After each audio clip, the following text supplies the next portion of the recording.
Сәлем достар, сіздерге Pinduoduo'дан распаковка. Ішінде небір өтіріктер шықты, оны сіздерге қалай шешкенімді айтатын боламын. Соңына дейін көріңіздер. Ол менің балама заказ берген шалбар, оны көп уақыт күттім, продавец оны кеш салды. Күткеніме татымады, өйткені мүлдем басқа нәрсе салып жіберген.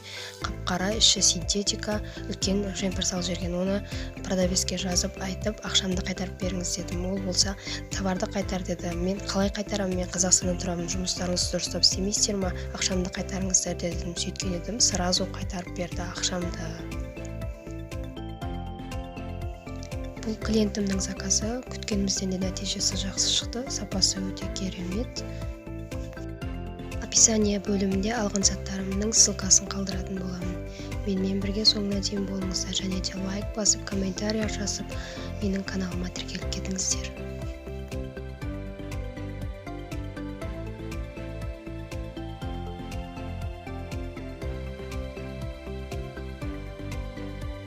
Бұның ішінде мүлдем ештеңке шықпады.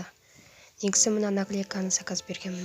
Сонымен продавецке жазып, ақшамды қайтарып беріңіз дедім. Ол менен нақты дәлелдер сұрады. Мен видеосын, суретін бәрін жіберіп айттым. Сонымен сразу ақшамды қайтарып берді.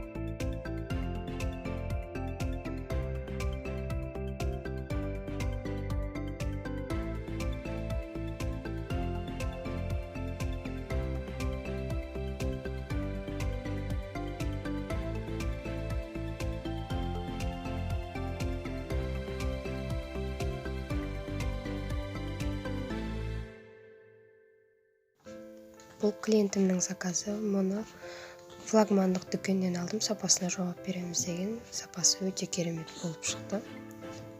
Және де достар, түсінбеген, білмеген жерлеріңіз болса, комментария бөліміне жазып, сұрақ қоя беріңіздер. Бәріне жауап беріп отырамын, үйретемін. Бұл қалпақпен шарфты да жаңағы дүкеннен заказ бергенмін, екеуін бір дүкеннен. Бұның да сапасы өте керемет болып шықты.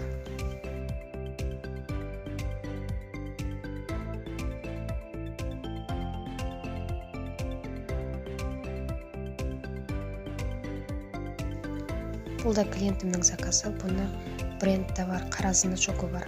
100% сапасына жауап береміз деген магазиннен заказ бергенмін. Но дәл суреттегідей болмады. Тоқылған жерлері өте үлкендеу болып шықты. Но сапасы жақсы. Келесі видеода көріскенше достар, бұдан да қызық видеолар салуға уәде беремін. Менімен бірге соңына дейін болғандарыңызға көп рахмет.